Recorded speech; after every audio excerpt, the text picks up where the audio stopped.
This podcast is just for fun. It's all fake. Don't believe us. Look, do your own research.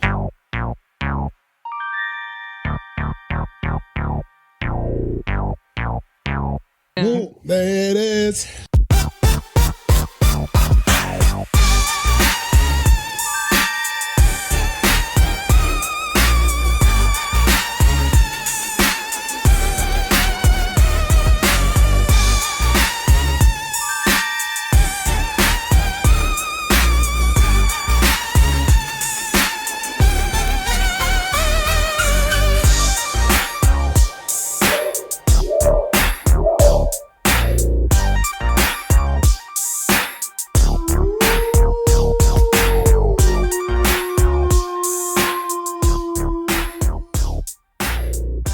Welcome to the show.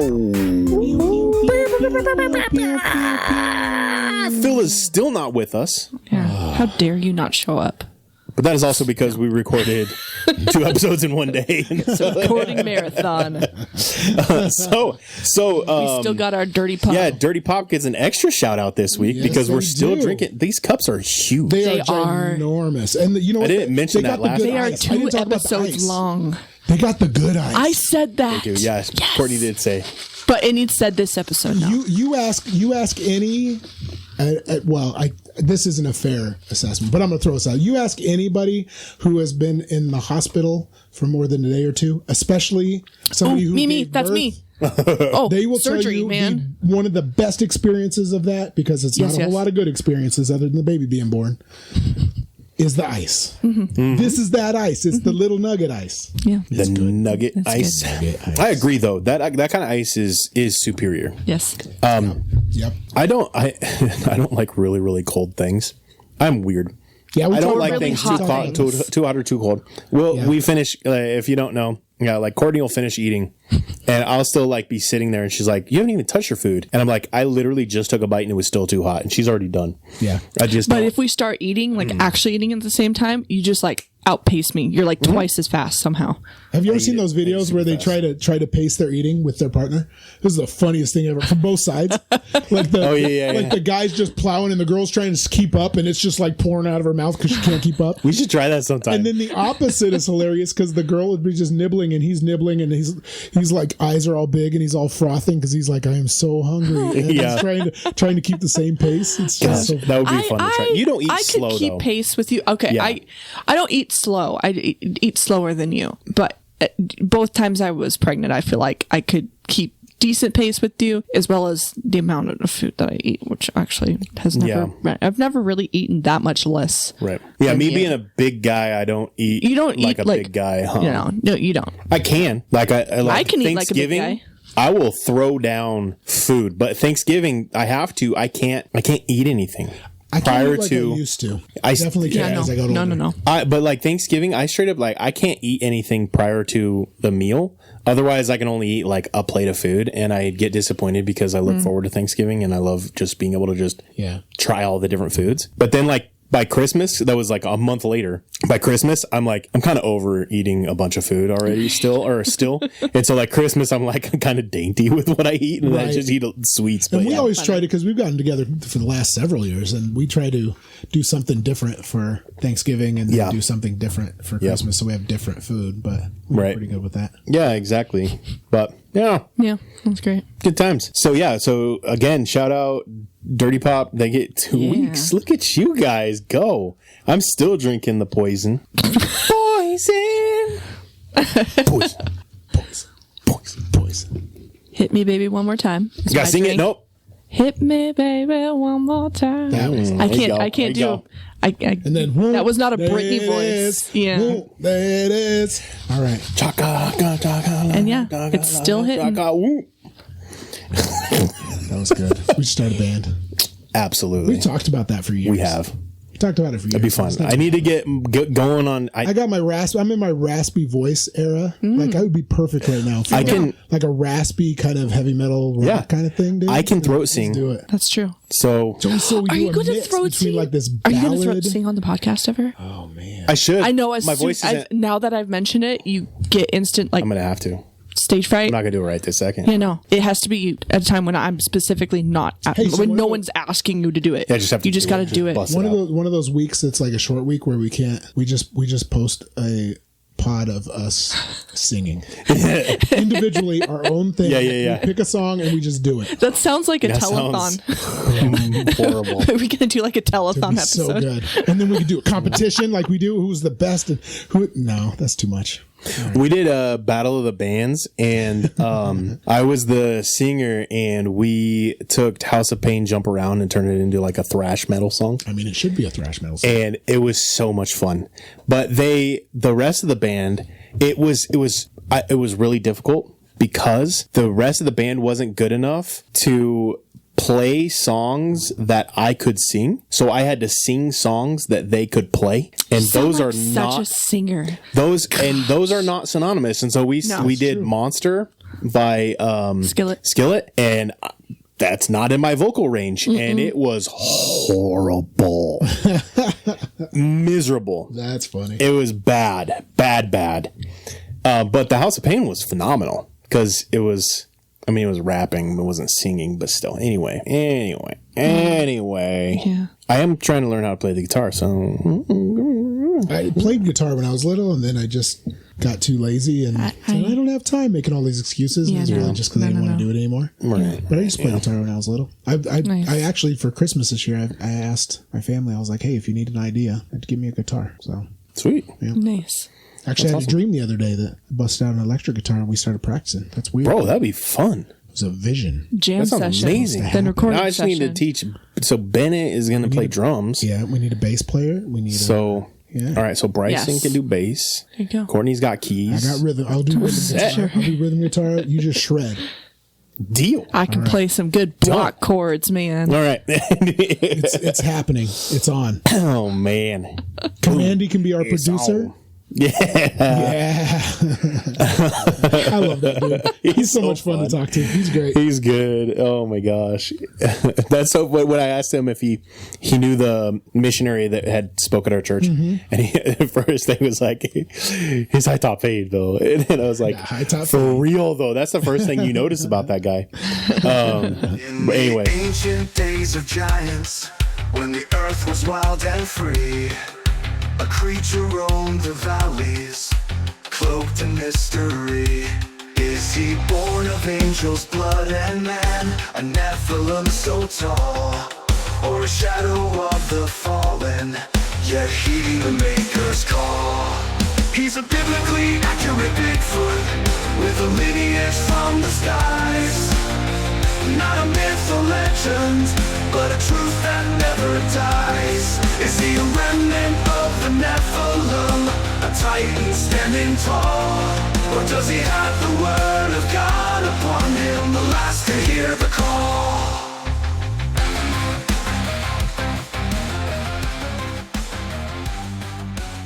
Yes, I have a few starters before we get into today's show.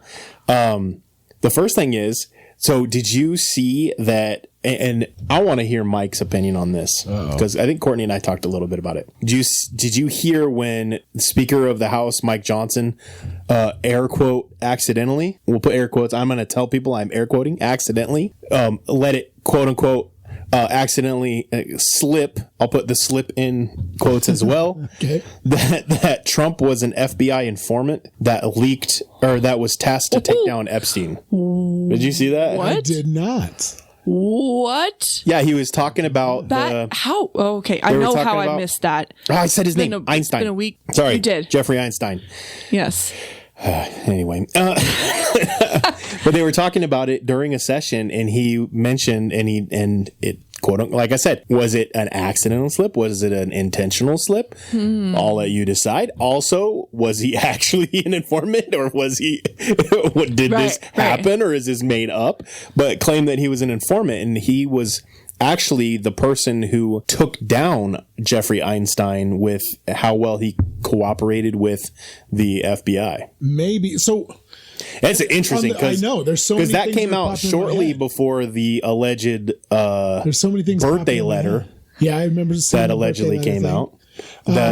Apparently, Trump sent Jeffrey Einstein a happy birthday letter, and it's explicit, but not. It's alluding to explicitity. Yeah. So when somebody gets in trouble and somebody gets arrested, and it's pretty serious charges, one of the things that happens in behind closed doors is these plea deals that happen, and they give up the other people in turn to get themselves out of trouble. That's what's popping in my head. That is he plausible. He wasn't a voluntary informant. That could be plausible as well. So there's just so many things that could be. One of the weird things for me is that of the survivors, is that the right term? It is now. Okay. Yeah. Of the survivors, that all of them have so far exonerated Trump as having not been involved. Yeah, that's interesting too. That I find that really weird and interesting. There's the people that were there. There's one alleged survivor that does name Trump, but that person's case was thrown out because the person who was bringing the case forward was a guy who was known for bringing fraudulent cases forward, and he was saying that the informant wanted to remain anonymous, and there was never a tie to an actual person. So there is one anonymous person who did, but that tried to come to court, was it like 2019 or something like that? And it got thrown out of like 3 different court cases. It's just crazy this is taking as long as it's taking. Number one. Hey, so you know why it's taking as somebody who throughout my life, I have some really, really shady friends historically. What? We have shady family members. Yeah, well, that too. And I love them dearly. But we are on different paths. And from experience, the more you try to hide the fact that you were friends with these different people at some point, the more guilty it makes you look. The more it makes you look like you're involved with them. So why are we, say, hey, yeah, he was my homie.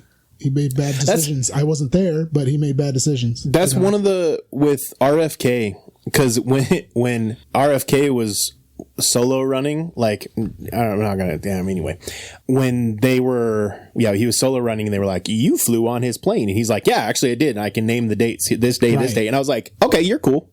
Yeah. He named it. He's like, no, that never happened. And then we see receipts and things. Then it starts to make you look guilty.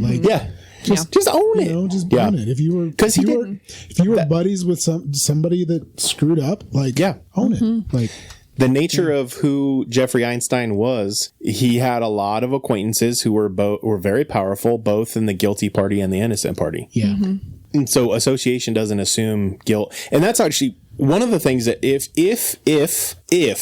Trump is truly innocent, I could see them blocking the release of the files because they know that it has both the innocent and the guilty on it. We talked about this. That. Yeah.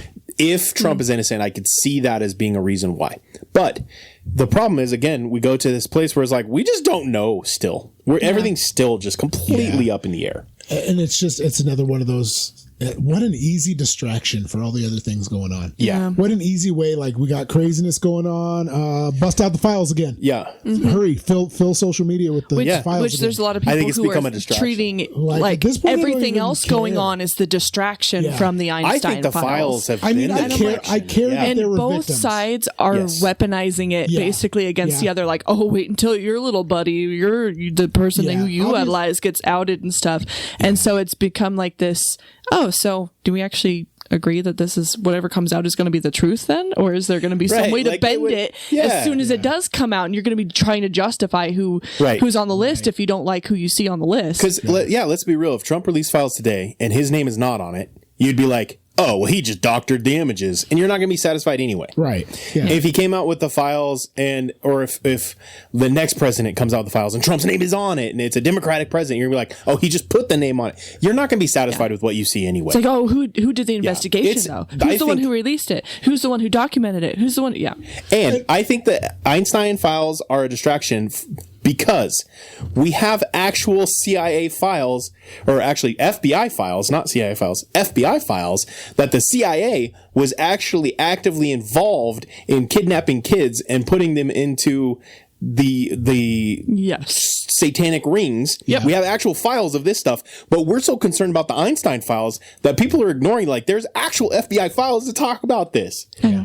It's because it's bigger names. It's a distraction. It's bigger names. And from The whole thing. from the victim standpoint too, It's- like I said, like obviously I care that there were victims and things like that. But Absolutely, by the and they time any deserve of this their day in comes court. out, like let them move on. So let that- them deal Yeah. with the trauma There's- and move on. Yep. And why every time it pops up anywhere, it. that trauma. It's not about for the those victims. kids, those victims Survivors. comes right back. Survivors. Yeah, that's the term, right? So It's not about the survivors anymore. it's a senator or whatever. I don't like her. What is her name? Marjorie Green or whatever. Marjorie Green, whatever her name is. She gets on my nerves. I'm not a huge fan of hers, but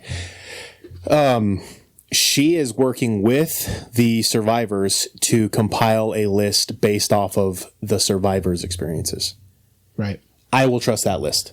Yeah. Because it's the actual survivors. But I need to have the survivors actually like verify that the list they gave is the list. Yeah. But I would trust that list, and they are working on it actively. But and then again, I feel like that's better. That's probably me. I'm a little too close to the table. Sorry. But that's again, that's giving them their day without it having to come from our government, because we're not going to trust what comes from our government anyway. That's the best case scenario. Yeah. And even if nothing comes out of that legally, like that is an opportunity Having the for list. them to vent. It's an opportunity for Right. them to say, "This happened to me. This is my truth," Yeah. and to be able to process that and get back to a And semi-normal life. Yeah. I don't want And to us say as- trauma-free because trauma never really goes away, Right. but at least a trauma-functional life. yeah. And us as consumers can then decide what we want to do with that. Yep. Freedom of speech, freedom of consummation. That's not the word. That's Consuming. exactly what it is. Anyway, speaking of Freedom of prolific things, have you seen? Okay, in Germany. Okay, this is real. This is actually verified real. In Germany, 7 far right candidates for their next election cycle have died in various different ways as they. Okay, 7 different far right candidates for the same party. Okay, we'll put it that way. Can I ask a question real quick? Yes. Far right in Germany, is it the same as far right in Right, America? Or 'cause- is it a different? Yeah, Isn't it far flipped right? in the Like, UK? What does No, that mean it's to be far right? Far right is viewed. Their far right is viewed essentially as the like MAGA movement in America, So like they're like hyper conservative, like okay, bucking the system, conservative. Gotcha. Yeah, okay. I just wanted to clarify. yeah. So 7 different candidates have died basically on the eve of their election within this last election cycle. Wow. So What span of time is that?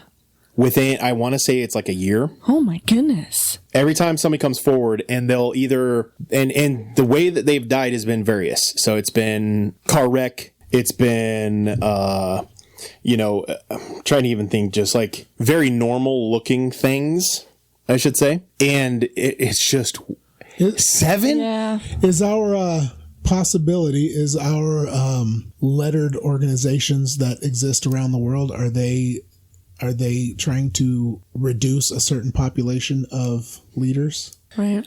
If you catch my drift, Yeah. if you smell what I'm cooking. I think Just a that thought. they want a more pro-socialist leader in Germany for various reasons. Either that, or there is also some people who are claiming that it is the Setting up the minority. roster for WW. Yeah. W. Well, because Germany has had a major influx of Muslim immigrants. Some people claim that it's the Muslims who are trying to get one of their candidates in, and they see the MAGA right, whatever movement in their country as being the only one that could potentially beat them.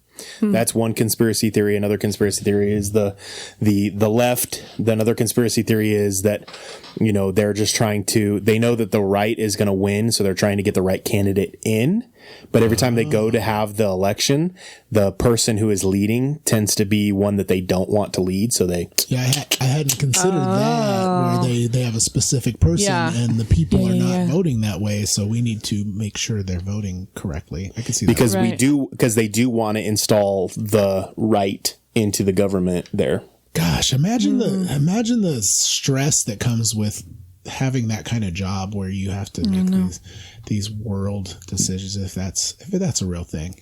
Just imagine going to work every day and you have to decide where the world's going. Pulling the strings. Yeah. Yeah. Oof. You'd have to just be completely separated from all humanity. Yeah. Well, I mean, it's you would demonic. just have to not care at all. Yeah. It's demonic at that point. We believe that. You know what I mean?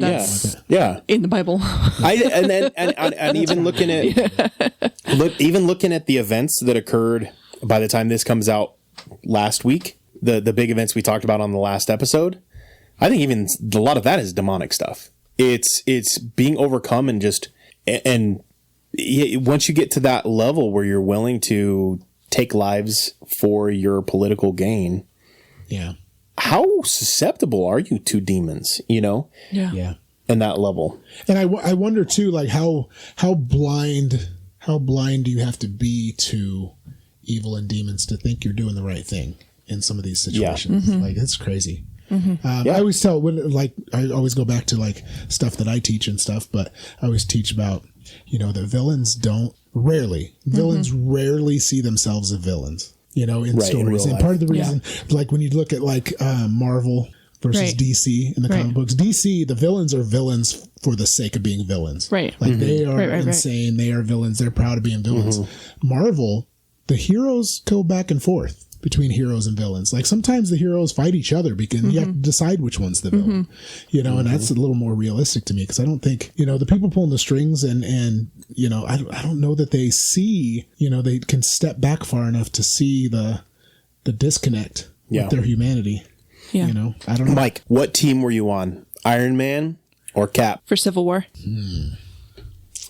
Iron Man. Or that doesn't surprise me. Iron Man's my guy, dude, because he bucks the system, and that's who he sees past what he's being told, and he wants to do what's right, even if it's not what somebody's telling him to do, And Captain he's a soldier, but he follows orders. But in the movie, they had the opposite role. Yeah. Because Cap refused to sign because he saw past. He was like, I'm not going to bow to the government on this. Yeah. Yeah. Whereas typically, and that's part of the reason why Civil War is so interesting. That's why it was such a good conflict. Each of them took on the opposite stance that they normally have. Because normally, like I said, Iron Man's my guy because he gets told what to do, and he's like, nope, not doing it that way. Yeah. I was sure I was going to be on Iron Man's side until the movie came out, and then I was like, I'm actually on Cap's side because I believe there's some things that we just don't mess with. That human pride and hubris leads us to believe that we're deserving to know and be in charge of and have control over things that we're not supposed to. And it leads to that. Yeah. And honestly, I believe it brought up that issue very clearly in my mind. It was almost like a faith issue, which makes sense why it was Cap's point of view on it. But because he saw what happened in World War II, whereas Iron Man didn't. Yeah. And as silly as it is to compare comic books and movies to real, like Marvel gets to the humanity of things. They tend to. Yeah. They did. They went weird. They did. They went weird for a little bit. I have hope that they'll come back. Yeah. But they went weird and stuff got a little goofy. It's like they had too much to try to cover, and so they're trying to play catch up, and all the catch up stuff is it's not necessary. They're just pumping it out too fast, and they're not thinking deep enough. And it's like part of the reason we liked Marvel was because it was deep. And like you said, the villains were... Oh my gosh, like Rocket Raccoon, his backstory. Oh yeah. I was messed up from that. I cried. That is trauma. Like, that was crazy. Like this little raccoon who is just, gun-toting, crazy, maniacal, sarcastic. That's why he was the way he was. They dig into that. I've only been able to watch that once. Oh, that movie, that was a tough one. But that's why it's so good. And then all of a sudden it's, anyway. All right. But also it's not too preachy. I mean, like, not like preachy in the sense of like faith, but like It's not like, okay, this is like a sitcom. Here comes the music in the background. It's just or you need to feel a certain it's way. a nice way to introduce it. And let society grapple with issues. Have you heard the one Chris Pratt speech where he's like giving advice? It's at an awards show and stuff, and then he mentions his Lord and Savior, and then he's like, here, my last piece of advice is like, if you got to give your dog medicine, put it in a piece of hamburger, and then he'll just like eat it up. Yeah. Have you heard that? Yeah. And so someone in the comments of what I saw, and it's just always stuck with me, they're like, and he mentioned his faith, but he mentioned some like humor and some like funny stuff on the side. So what he did is he was given the medicine in a piece of hamburger. Yep. And so, but like that's Wait, is he calling me a dog? Yes. Yes, totally. No, for real. I love that. That's the way to do it. It's like you entertain, but you also and this is my philosophy on writing. It's like it can't just be entertainment and an affirmation.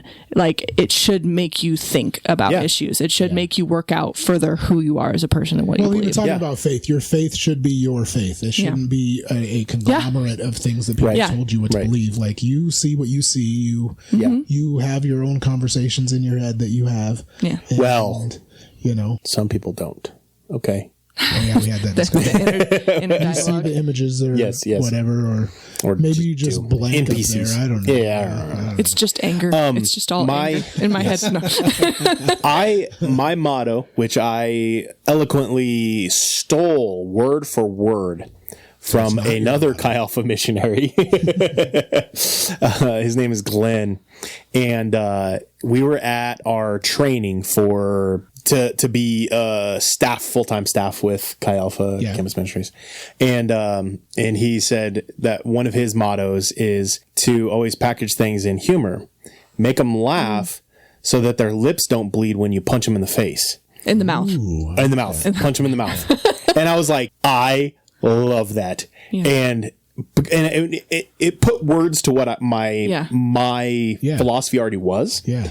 I bring, especially with our like college ministry stuff, I try to bring humor, as much humor as I can, because humor opens you up to the people around you. If you're sitting next to somebody and it's just awkward quiet and then somebody does something funny, wall's gone. Yeah. You're having a conversation about how funny that was. We talked about that several episodes. We talked about how important that is you can't force people's ears open. Mm-hmm.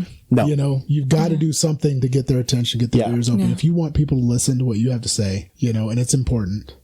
You got to have a way to do that. And so I try to makes them feel safe. Yeah. I try to bring laughter as much and everything. I do too. And one of my old philosophies was, it was a quote from somebody. I don't remember who it was, but basically that, there's no hurt too deep that laughter can't help, not heal, not eliminate, but help.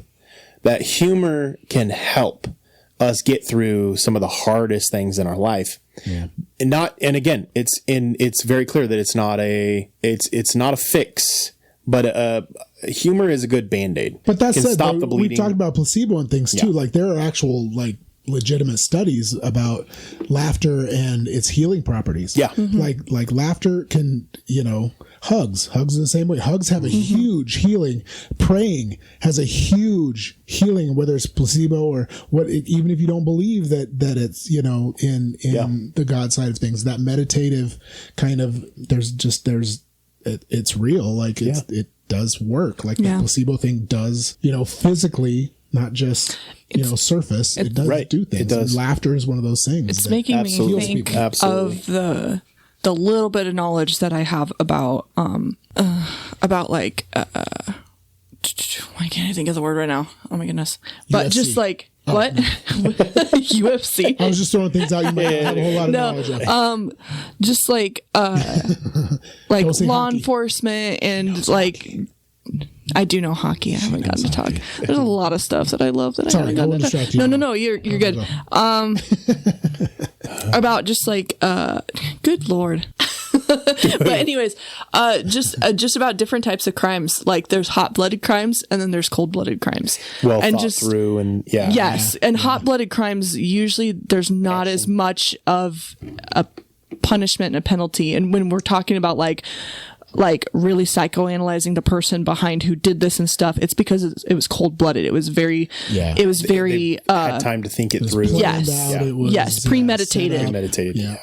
And I think, laughter is just evidence that you're not in a hot-blooded state of mind and I don't know. Yeah. I was going somewhere with it, but. No, for sure. That makes sense. That makes perfect sense. But yeah, so the last news thing that I had was, did you guys see the video of the UAP, like, eating a Hellfire missile? I thought I saw people throwing around terminology in a comment section. I have not seen like any actual like imagery of it. So piecing it together, what I assume happened.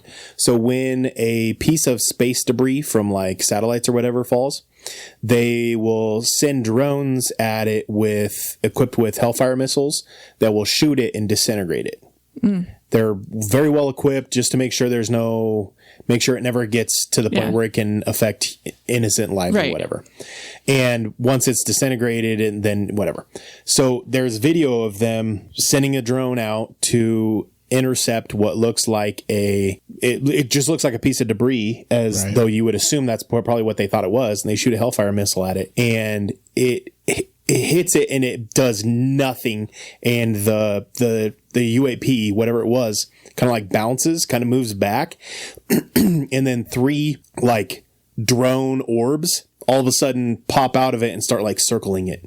What? And it just ate the Hellfire missile. The Hellfire missile did basically nothing. I have to admit, when you said 8, I was picturing like Pac-Man. I swear they just released it. I've seen a video exactly like that in a documentary like 15 years ago. It was in Arizona. I'll pull it up. This was when you said the orbs flying around it, I was like, I swear I've seen that video, but it was a long time ago, and it was on a documentary about aliens flying over Area 51. Oh, not sure. So we may debunk this sucker right now. But this was at the House Oversight Committee. So this would have been not very long ago. Oh, so they were just talking about it? They were just talking about it at the thing? Yeah. Or is this clip not going to show it? I copied a clip, and then, really? The clip I copied was the wrong one. But anyway, I will find it. Interesting. But, yeah, let's look into it. Because like I said, I swear there was a video like that, and I want to say it was in Arizona, Area 51. I saw in a documentary because they were talking about weird anomalies. There we go. And they fired a missile at this thing, and there were like 3 orbs circled around it, and then it just ate crazy. I have to admit, when you said that it ate it, I immediately was thinking Pac-Man. No. I mean, like it took it, it bounced off of it and did nothing to it. See, and then it bloop, up, and then there's 3 pieces, and then... Okay, now show me. That is crazy. So the video that I'm talking about, it's taken from the ground up at the sky, and it's like they're standing next to a military vehicle filming this thing. But it's the same thing. It's just this one is like right there from the drone. That's a weird... There's, a few different angles of it, and interesting. So I would argue that this isn't the first time that's happened then, because I've seen videos like that, but it was from far off. It was somebody filming from the ground. And it was years ago. Yeah.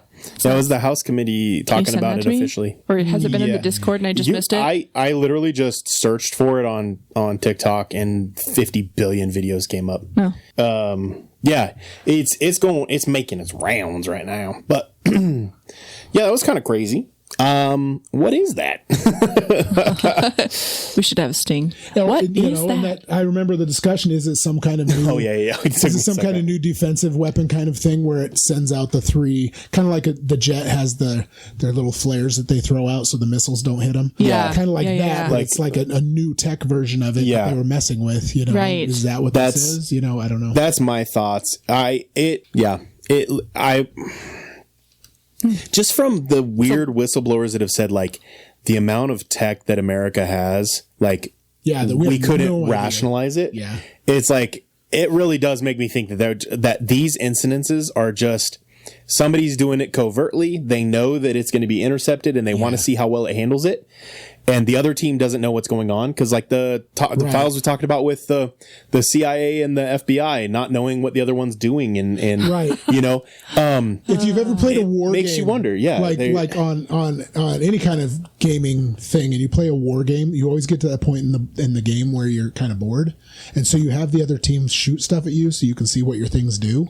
You test your stuff out and you're like, hey, will you just fire this over real quick? And I'm going to see what this thing does. Yeah. That's what it kind of feels like. That's what it feels like. They sent it out and they were like, hey, let's check this out. Let's see. Yeah. Hey, fire one of those over here. We want to see how this thing works. The whole boredom while playing those games. Yeah, I mean, I can't relate to playing those games because that's so boring. But World War in how long? Like they're getting bored. Yeah. They do, and that's actually so. Russia just sent 10 drones into Poland. Yeah. And I follow this guy on various social medias. His name is C.I. James, and he's very like intellectual, on board with like war games and stuff like that. And he's explaining in this video, and he's talking about how if 10 years ago Russia had done that to Poland, war instantly. But what Russia does is they send one a mile in and accident. They send two a couple miles in, accident. And then eventually ramp it up, and then all of a sudden 10 drones are 45 miles into the border. Yeah. And he's like, what Russia is doing is they want to see how does Poland scramble? What defenses does Poland have so that if they were to ever attack, they would know how to anticipate the response. Right. But if that had happened 10 years ago, it would have been instant war, but they escalate slowly so that they can test their stuff. Yeah. And that's simply what's going on here, because you don't want to be Poland and start World War III because, they sent in 10 drones. Yeah. But had they done it unprompted, it would have been an act of war. But because they had slowly escalated it, it just kind of is what is the term? The frog in the pot, the boiling pot. You can't just send it in boiling. Yeah, you have to then cold water and heat it up. And that's basically what Russia is doing with everything, even in Ukraine, is they're just slowly boiling things up, and they're taking more and more advantage, more and more liberties, more and more space, more and more land. They're just slowly making their way to build up their resources. And if we're seeing that from a basement in Nebraska, why is our government not seeing this and being like, okay, and maybe they are? I don't know. I would assume they are. I would assume they would look at it the same way we do, but I would assume they know exactly what's going on. And again, they just don't want to be the ones who start World War III. Yeah, they don't. Yeah. But be the one kicking indoors and doing all that. So because it's not like America has ever started any skirmishes over things that were inconsequential. Yeah, we wouldn't do that. What? it's not like we start wars over things like resources or anything like that. Not a chance. It's not like we have secret branches of our intelligence agencies which are charged with meddling with elections overseas in order to affect the cost of lead or anything. We don't do that. Like it's not like 7 German conservatives have just died randomly. It's not like that happens. Oh my gosh. Oh man. Anyway, speaking of things that occur when you are... I can't do it. I was waiting for it. You know what that the UAP kind of looked like? What? It kind of looked like somebody was tripping out on Benadryl, and Gosh. I can't. Dude, that's a great transition. I can't do it. I can't do it. Such a good transition. I see where you're going with it. Today. What does that look like to you? A Tic Tac? No. A Tylenol? No. What does it look like? Benadryl. There you go. Benadryl cucumber. These guys are probably listening going, what is wrong with these guys? Hey, this is the second episode of a marathon recording session, okay? When we decided on this topic, I was like, what? What are we talking? I thought it was a typo. I thought when Phil threw out this topic, I thought it was a typo. So I started cracking jokes about it. And then I started looking up. I was like, this is a real thing. Yeah. I know nothing about it. So while looking stuff up on this, should we just go ahead and rip the Band-Aid off, say what it is, or we keep giving clues? Yeah, rip the Band-Aid off. Go for it. Okay. So Phil hit us with the Benadryl Hatman, and I was like, what is the Benadryl Hatman? Now, as a lifelong Benadryl aficionado, a sommelier of allergy meds, as it were. I've had bad allergies my whole life, so I've taken so much Benadryl in my life, and I've got stories, all kinds of stories about times I've taken Benadryl and it was rough. Yeah, but real. Yeah, and I I also have, the right term's probably abused, taking things like NyQuil. Yeah. Like when you take it as not doing it, so you take some more and it's not doing it. And then all of a sudden, all of it hits at once because you didn't wait long enough. And then you wake up at noon and you slept for like 12 hours and you still need to go back to bed. But your body's like, hey, you should eat something. Yeah. You eat something and go back to bed for another few hours like that. Yeah. I've done that before. Yeah. Yep. Not a good experience. No. So with this Benadryl thing, what I found was that, when people overdo it with the Benadryl, in their kind of drug-induced stupor that happens with Benadryl, people see this shadow figure, and it looks like a black shadow wearing a hat, and it has like bright red eyes. And there's multiple accounts. Multiple accounts of people overdoing it with Benadryl, and they see this Hatman just standing there staring at them. It's like this hallucination that they have. Black shadow. Yeah, and it's red eyes, wearing a hat. Yeah. So is it like a formally dressed Mothman? Basically. Yes. Well, it's a part of the greater. He's the Benadryl demon. Yeah. It's the bigger phenomenon is just the shadow people. Yeah. Yeah. That's the bigger. So the Hat Man is a specific shadow person. Right. I don't know how, but I've never looked into the shadow people. I have a little bit. I've never looked into it.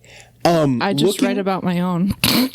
Yeah. Yeah. Looking back at the encounter that I had early episode when we talk about the Bigfoot in Nebraska and I share my story. Yep. It's possible because of the nature of that event, that could have just been a shadow person. Right. Just a big shadow person. Because I never saw any features and it was just a black, dark entity that seemed to absorb light, which is how the shadow people are And they're all explained. faceless. The only thing you can see is their eyes. But this thing would have been tall enough, its eyes would have been secluded by a tree branch. Right. And so I only saw its body, but its body kind of looked like it was standing there in the shape of like what a Bigfoot would, kind of in the how we presume a Bigfoot would look. Yeah. And so it very easily could have just been a shadow person. Right. Yeah. So, while looking up the Shadow Man thing, I actually came across a Blurry Creatures episode of a family who were in the Badlands, and they claimed they had seen a Bigfoot, but the hosts of Blurry Creatures were like, oh no, that's a shadow man.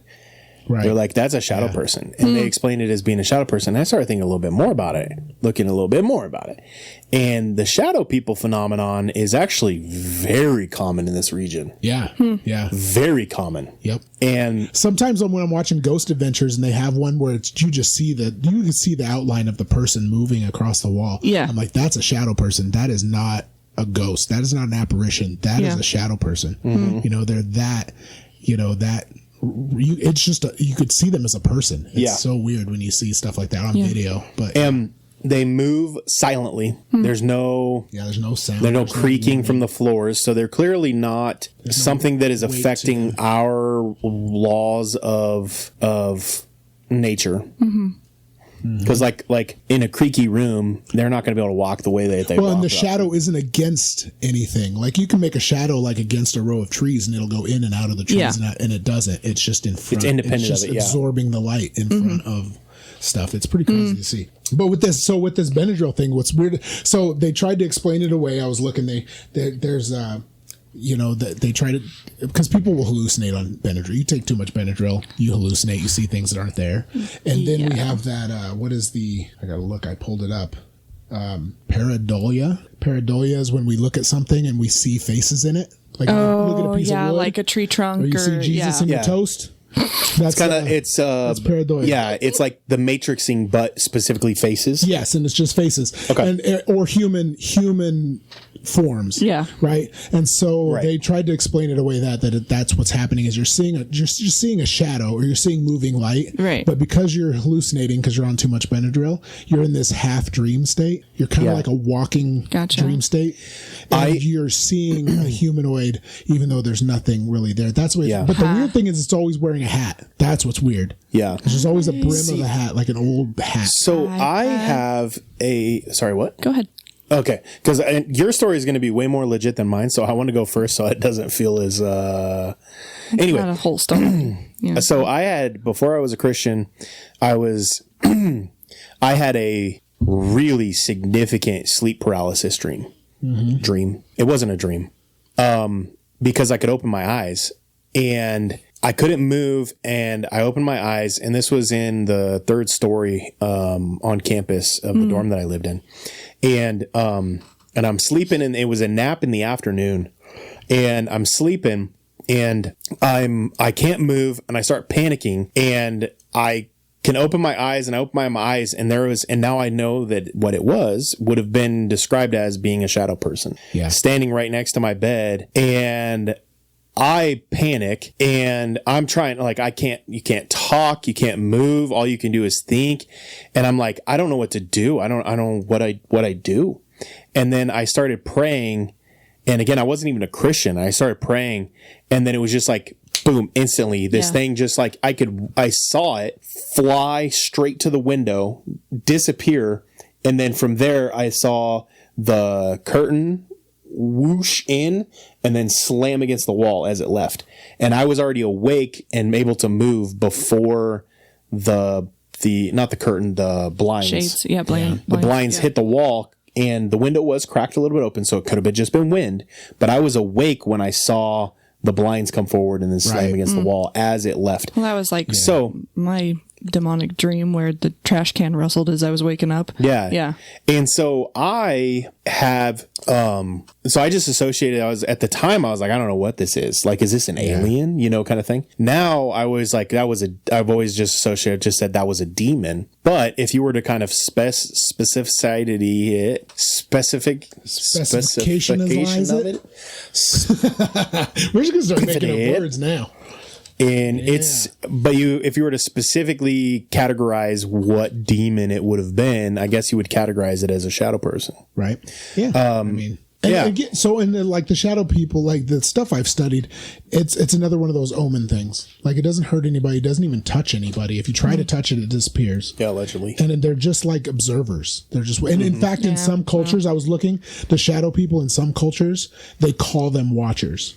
In whatever language or whatever, they call them watchers. I caught that too. Yeah, that's their name for it. They don't call them shadow people. They call them watchers. Because we've talked about watchers and what that is. Yeah, so they move, but they rarely move, but they always seem to be watching people. Yeah.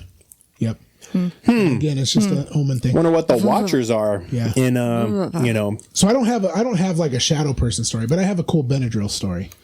Do it. So a few years ago, we started going with a big group of my wife's friends. We go tanking. And for those what you don't know what tanking is, we take a big horse tank and we float it down the river, and we bring lunch, and we have a good time. We stop and play in the sand, and push people in the water and chase crawdads, and it's a good time. We just float down the river like all day, get nasty sunburns. It's a good time. Well, the first year we go, since I was a kid, I've had allergies, like ridiculous allergies, like eyes, like I need to scratch my eyes out of my head type allergies. And I took some of my allergy meds, but we went, and this is like through like free range cattle territory. So it's all tall grass and wildflowers and cottonwood trees, all the stuff I'm allergic to. And so I'm a mess. I am like sneezing. I hit probably 45 sneezes in a row. So much sneezing, I couldn't breathe. Oh. And we brought a big old bottle of Benadryl with us, because I just brought the whole bottle, because I was like, I don't know how many I'll need. So I took a couple when we got there. And then about 20 minutes later, I took another one. And I took another one. And I took another one. I get jacked up off one. I know. One puts me to sleep. I lost count of how many I took. And by the time we got down to the bottom of the river, I was just laying in the horse tank, just like staring at the clouds, like drooling on myself. Oh my gosh. I'm pretty sure I OD'd on the Benadryl. Maybe just it was like, you driving home? And I was like, oh, what? Are you speaking English? I couldn't even understand. It was bad. It was raw. The Tower of Babel was just they got hooked on Benadryl. Yep. Oh my gosh. Why is the bread pink? Oh my gosh. Shut up and eat it. Yeah. Just handing out Benadryl. No, it was rough. And so Benadryl, I every time we go now, I go and I get an allergy shot before, a couple weeks before we go. Nice. It's probably better. Like I thought I was gonna die, like legit. Yeah. And they thought I was joking, but literally I was like, guys, I think I'm dying. Like this is bad. And I'm with a bunch of nurses and doctors. So and they're just like, oh, you're fine. We'll revive you. I'm like, we're not even close to a town, guys. We're in the middle of nowhere. Okay, I'll just die over here in this horse tank. You guys have to carry me to the car. Right?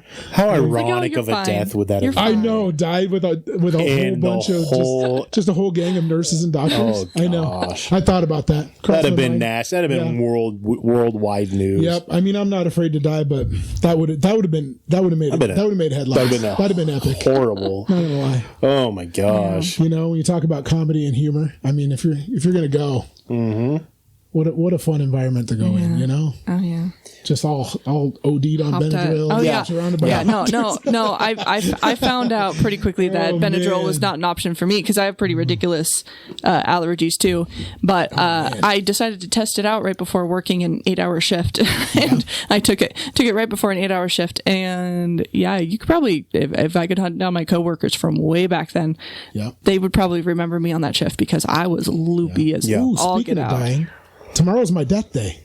Oh yeah. Have we ever talked about that on the pod? We talked about it on the thing. Hopefully, by the time this comes out, that would be a really weird. That would be really weird if Oh I my wasn't gosh. here by Wednesday. Let's move on from that thought. So those that don't know, I have a recurring dream that pops up where I'm dead on September 14th. But it's weird because I don't die in the dream. I'm already dead, but it's always September 14th. So we've always kind of joked that September 14th is my death day. So when it comes around, I always, I'll let everybody know that Monday that I survived another death day. Yeah. So. Anyway, so the Hatman. I was just going to say that I used to have dreams of Hatman when I was younger. I didn't know it was a thing. Yeah. Yeah.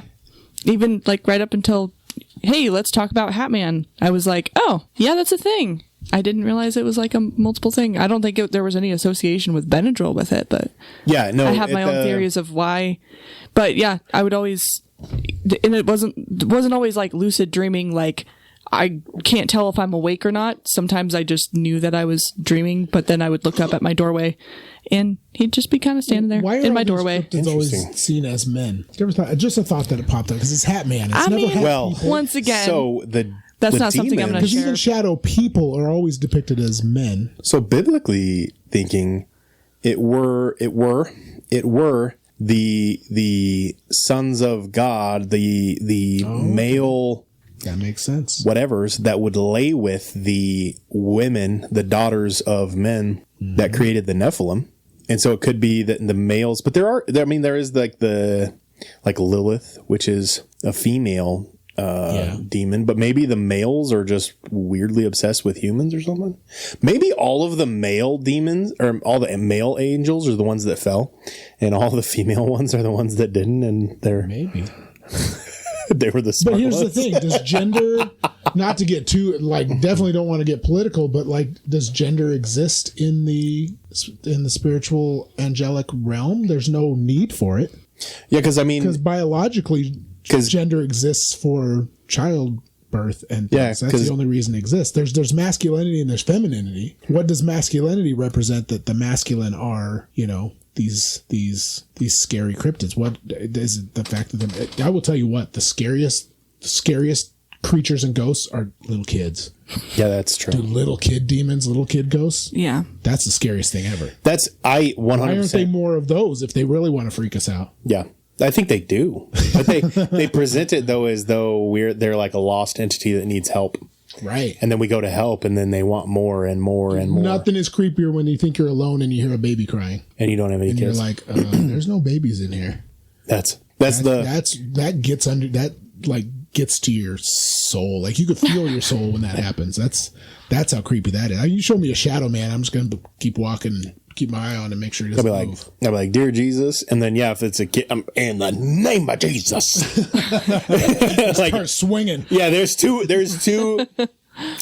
pastors that come out of me. One is the the thing looks kind of evil. I'm gonna go ahead and just pray. And then there's that thing is evil, and I rebuke you. Yeah, it just reminds me of when you got tossed out of our shower in that one house. Oh, whatever. He came upstairs and we were like, dude, you're a big tough dude. What is wrong with you? And you were like, because you can't fight a ghost. And he just huffed and puffed and left the house. Can't fight a ghost. That house was creepy. I was like, yeah, that's true. I guess you can't fight a ghost. Well, you can. You can, but just not. Fight. But at that time, I couldn't. Well, because it's a different fight. Yeah, because it's a spiritual fight and not a. Yeah, it was a creepy house. Did I mention my comparison of toddlers to skinwalkers yet? No, do it. I watched a lot of skinwalker videos and like mimic videos in preparation for that episode and stuff. And then there was one week while we were recording podcasts and someone was upstairs watching our 3-year-old, and he wanted to come downstairs and be a part of it. And so he started out by knocking on the door upstairs and being like, hey, mom. That's awesome. And then he was just knocking. And we weren't answering because we wanted to, get going on the podcast. Then he got more urgent. Mom, open the door. Mom. And then, Mom.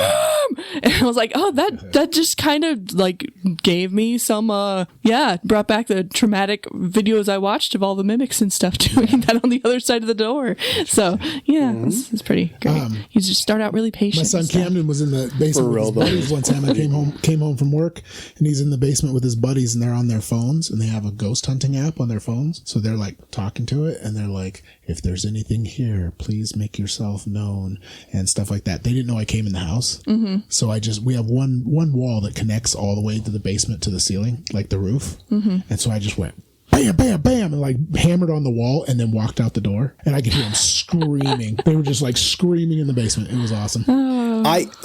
There's a random 2 things. First thing, I remember one time I dropped by your house to drop something off, and you're like, oh, my daughter should be there. So I was like, cool. And I go and I knock on the door, and I see her just immediately just drop. Yeah. And I was like, we always told him, I saw you.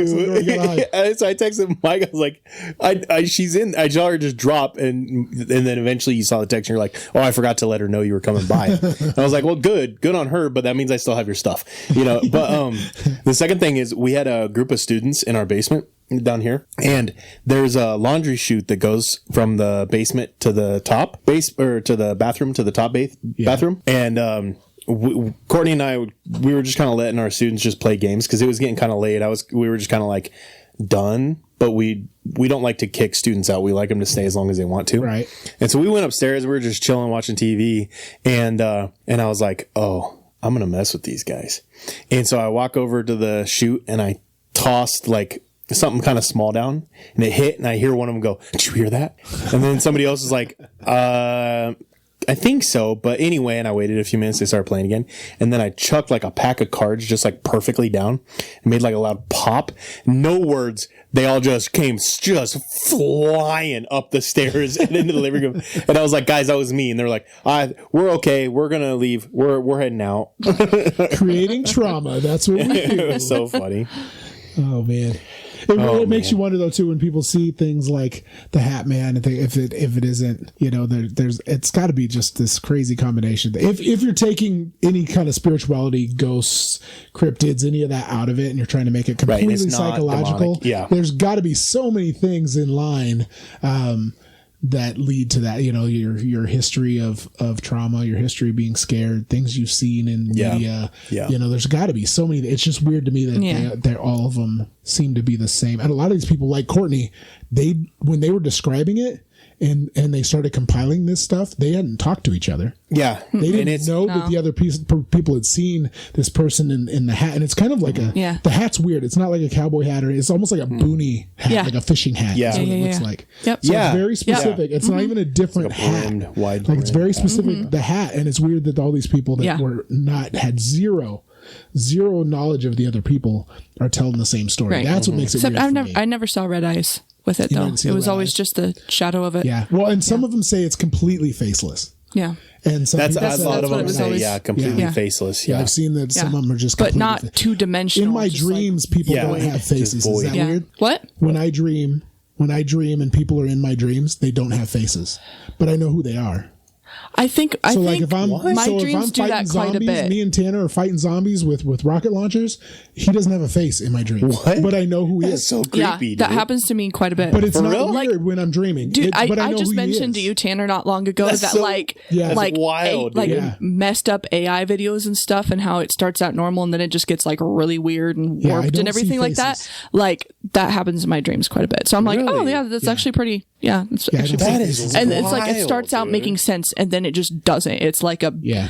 It's Unless like I want to see their face. Yeah, If there's something yeah, yeah. about their face I want to see, then I can see their face. But Yeah. and part of it's because I don't see people for what they look like. yeah. Like I see people for who they are. Right. And that's psychological. That's they say Yeah. that's why. Nuts. Because dude. I Or like I see- know them in the see- dream, and then I wake up and I'm like, yeah. I don't even know who that was. But then sometimes I'm like, oh my goodness, I dreamed about this person. Yeah. Like, so to put yeah. it in weird terms, like we see souls, we don't see. We recognize people by Yeah. their who they are, not Yeah. by their facial features. And so our body isn't looking for their facial features. I just think my brain's putting together just weird. different It's fragments, weird. and sometimes it I thought doesn't everybody compile was a like whole that, person. and they're not. I thought everybody dreamed like that for a long time, and they're not. Yeah, no. Yeah. Colors are, I dream in black and white unless it's something important, and then it's in color. Yeah.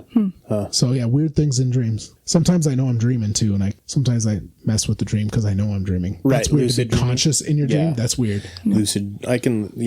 I dream in like brains are weird. Brains are weird. yeah. I dream in like HD. Like it's an extension of real life. Yeah. Like the details are that. I've had a Could be few dreams. dreaming I've had a right few dreams now, like and you that. would know.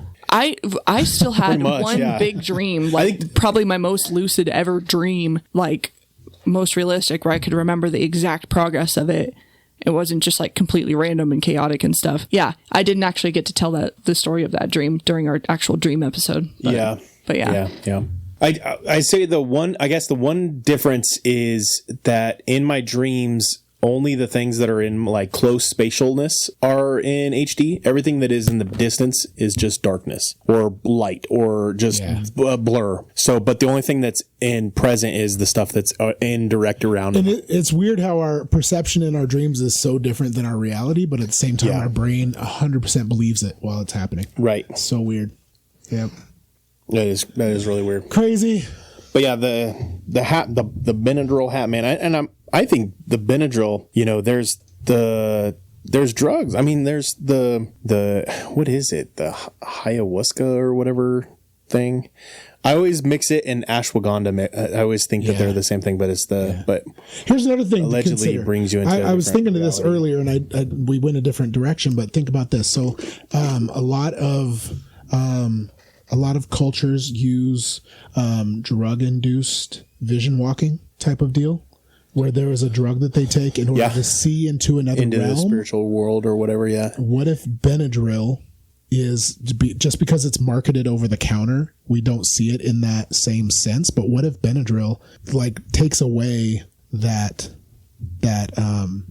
veil, and we can see into another realm because we're just drifting in between? I don't know. Just a thought. If you believe in that sort of thing. That is interesting because so what if so thinking through this a little bit deeper. Okay. So let's say there is something. So you've got something that you take that helps you see into the spiritual world or whatever. Okay? Yeah. And let's say it's from a plant.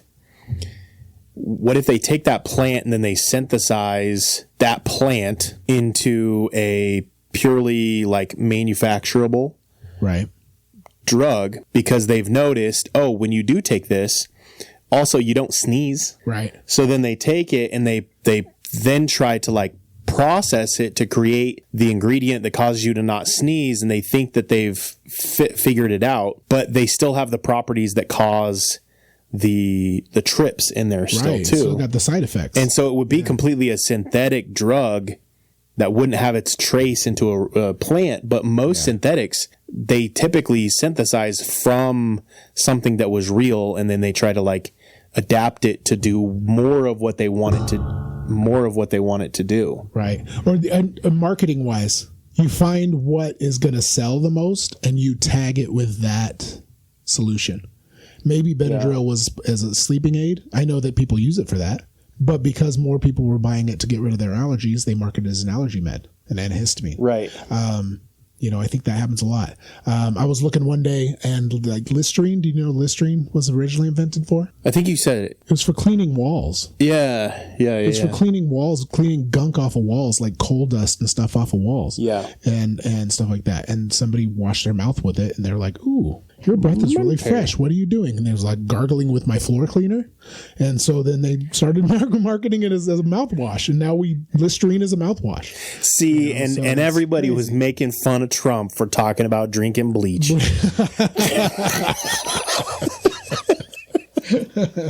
Oh my gosh! Yeah, maybe he was onto a new mouthwash. Okay? I think you're onto something though. I think they come out with these drugs, they test them and see what happens, and then they kind of link on to, how can this benefit people, and how can we sell this? I think that's a big one. How can we market this and sell it? Yeah, I was listening to a documentary on the fentanyl epidemic. Oh gosh, fentanyl's a mess. And technically speaking, we do not get fentanyl from China. Right. But what China does in order to get fentanyl into the US is they ship the ingredients basically to different countries, and then in that country they'll have people who work for the facility manufacture it in that country and then distribute it. And so the process, and it's not even an ingredient, but it's like the process. So they they ship all of the raw. And so technically speaking, we do get like so much of our fentanyl comes across the border illegally from Canada. And that's because those ingredients in the process is being shipped to Canada from China. And then in China, they'll have a warehouse, and they'll make it, and then they'll ship it into America, both in the legal way and the illegal way. Right. So then America then cracks down on that. So they won't allow the ingredients to come in. So then what they do is they then get a facility in India to produce one of the ingredients. They'll get a facility in Mexico to produce another ingredient or another process. And then they'll get another place in another place to do it. And then those places will then ship it to Canada. Right. And then in Canada, they'll produce it and then ship it over. Because while shipping fentanyl straight over here is highly, highly illegal in a lot of ways, and very regulated. Shipping ingredients isn't.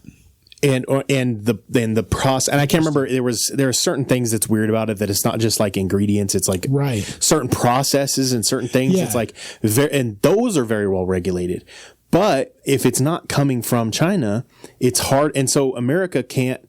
It's hard to link directly to China and prove that China is the one leaking fentanyl into America, because they use third parties, but those third parties are, what is it, CCP or whatever? Yeah. They're CCP nationalists who own a factory in India. Right. Which is not illegal for them to do. Right. But they'll produce one ingredient, one process, and then ship it over to another country. Done. That's interesting.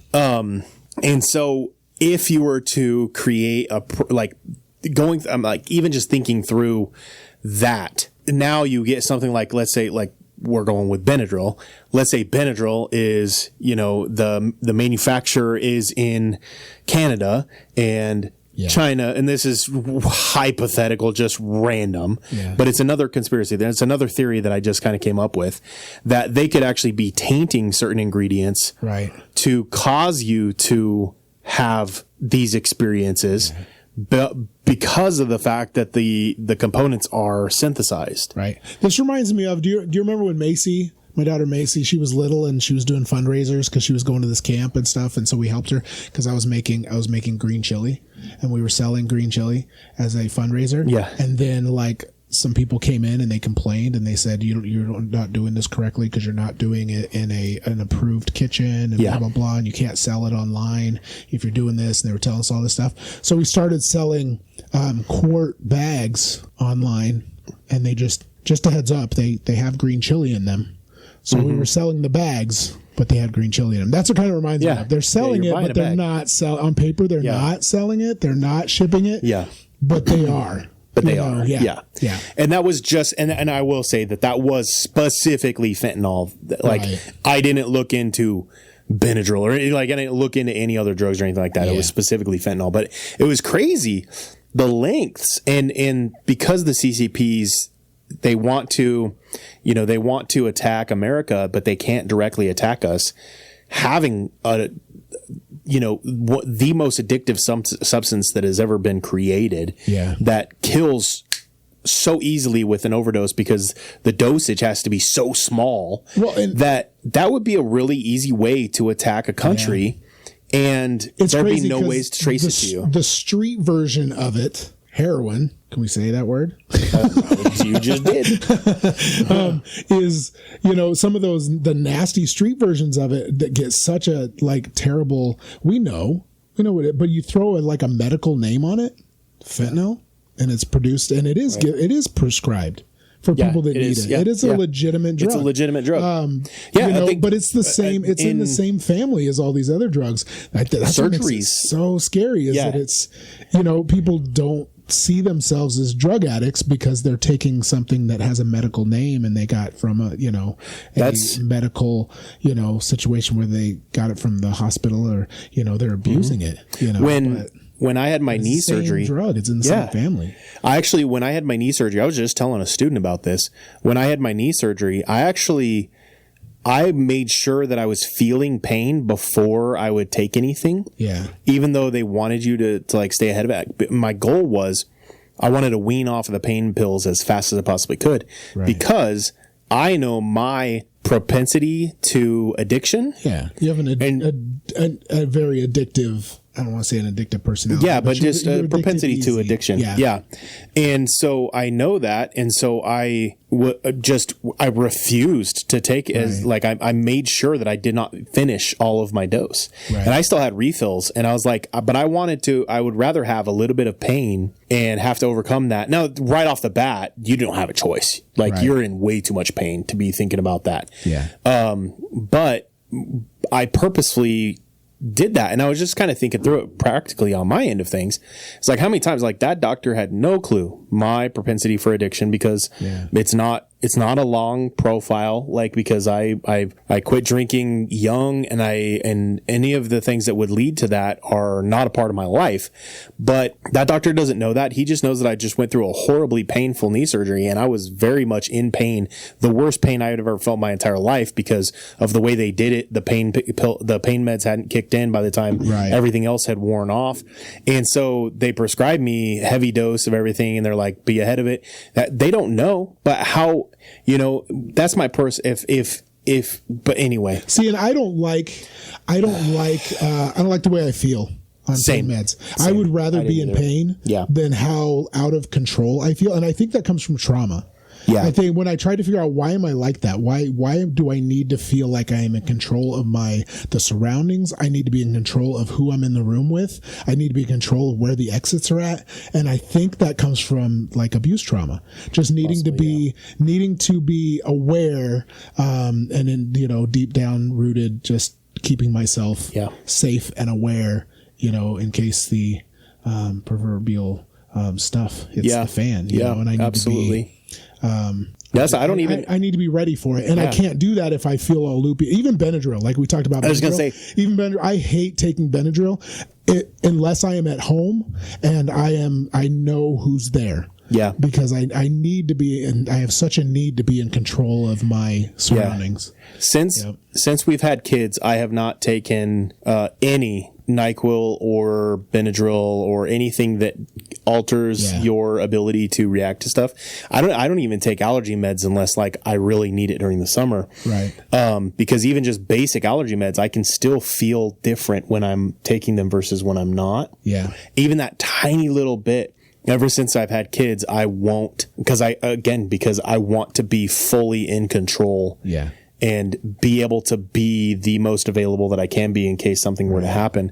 But interesting, and I didn't even. So kind of back to the Hatman too. Another theory too is that when people, and this totally goes against what Courtney was talking about with her having this before she even knew. It's like seeing the Hatman before she even knew anything about the Hatman. Yeah, when she was little. But a lot of the things they try to attribute to that people hear about the Hatman, and then it's in their subconscious. And so when they have this experience, whatever humanoid thing they see, their body has this this need to make it look like this Hatman that they've seen images of and videos of. And so to test it, because we've talked about Hatman, next time I take Benadryl, I'll let you know if I see the look dude. for the Hatman. Yep, and I'm gonna swing on him.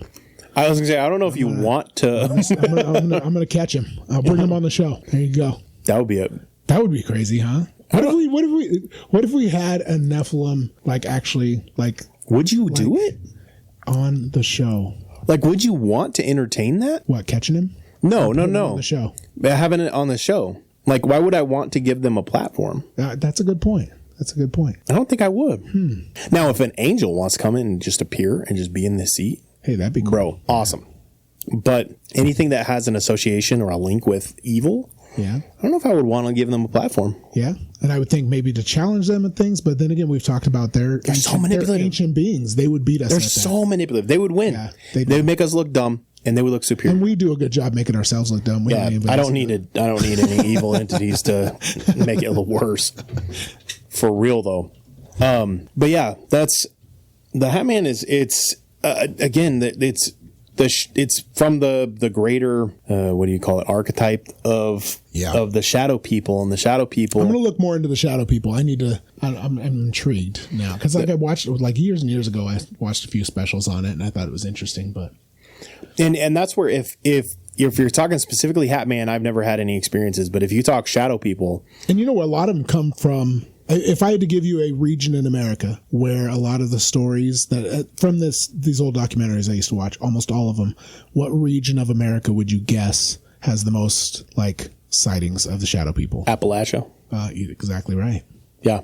Yeah, they were almost always, the deep south in the thick wooded areas. They also have the most feral people sightings, the most, all that stuff. And there's some theories that because the Appalachians they have gone the longest on anywhere on Earth have been above ground, above the water. They've never has been where life can be on it the longest out of anywhere else on Earth or whatever. So they're longer and they're older, and they've never had a season where they were, because in Nebraska, it was underwater or whatever. Well, the Appalachians have never been underwater as far as we can really tell, or at least not. Yeah, interesting. Maybe that flood that happened a long time. Yeah, ago. that would have been, but maybe. But it would have been. It was peeking out. Maybe it was peeking out the top of the water. Well, I mean, and maybe that's. Whoa. Okay, wait. Maybe that's why the Bigfoots and the shadow people and all them, they survived the flood because they were at the top of the Appalachians. They found the Appalachians, and they didn't go underwater because they were at the top, and then they just stayed there. Oh my gosh, we just got real deep. That's too deep. We went too far. Oh my gosh, dead end. No, shadow people. I think I realistically, I think shadow people are just demons, and I think that they're trying to scare. And I think that may be one of the ways in which, or that's one of the natural ways that they appear on. Because if you think about it, it's like God. When in the Bible, it talks about how that we won't need a sun eventually because God will be the light. Right. And so if something is completely devoid of God, there would be no light in it. That's true. And so a shadow person could just be a demon that just doesn't have any light in it. Yeah. And there's no light, and light can't penetrate it because light is considered, the sun and everything is considered good. Yeah. And it'd be because of its association with God, that it would be pure darkness. It would be a lack of light. It would be pure evil because there would be no good in it. What's weird is a lot of these videos, it'll be like pitch black, and you can still see this shadow. Well, you see videos and stuff, you can just see the shadow still against the blackness. Yeah. It's so weird that you can still see it, it still exists, it's darker than the dark. Right. That's weird. Yeah. But let us know in the Discord if you had any run-ins with the shadow people. I feel like run-ins with the shadow people are more common than Bigfoot or anything like that. Yeah. But I think people are an experience. But I think a lot of times you don't necessarily know what to call it. Yeah, so you just say a demon. And so I wonder how many people have had run-ins with shadow people, quote unquote, versions of demons, or however you want to word it. We've been on this trail for a while. This potato, you know, you can call it whatever you want, right? You know, but when you get it out there, you realize you're not the only one that's seeing stuff like that. Right, exactly. Going through my notes, making sure there's nothing else I saw. Or the last one is, what if it's a government, like especially the Benadryl part of it? What if it is the government part of their weird contract with the demonic to help them produce more technology? Yeah, that they produce then drugs that will help. Pretty little pink pills. Yeah. I was wondering why they were bright pink too. I think that's weird that they're like, why did they need to be bright pink? Is there a reason? Yeah, that is weird. No. Oh, I think you looked at me like you knew. No, I got excited about something else.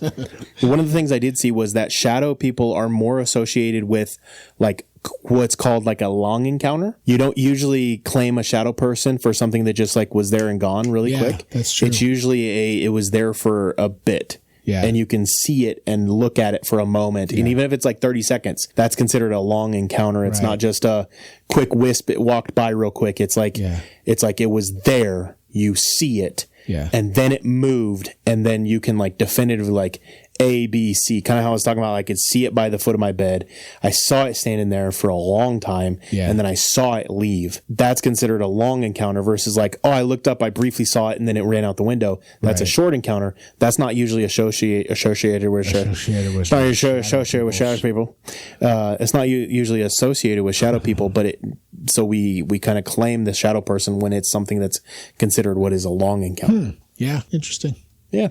With that, I don't have anything else. So don't forget to be your biblical BA best. Dubby with the code BA Bigfoot gets you a discount. And shout out again for like the 50th time. Dirty Pop. They didn't even know. They didn't even know how many times they can get shouted out on this. And Double Good Popcorn. And keep taking care of each other, for goodness sakes. Yeah. Be good people. Be good humans. Give a hug, not because you want one, but because the world needs more hugs. Yeah. Give your hugs away. Don't hoard your hugs. But my hugs are worth money. Okay, I'm gonna hoard them. They are. I'll get you a pandy. Yes. So you can hug it. Yes. Please don't. Okay, bye. Bye.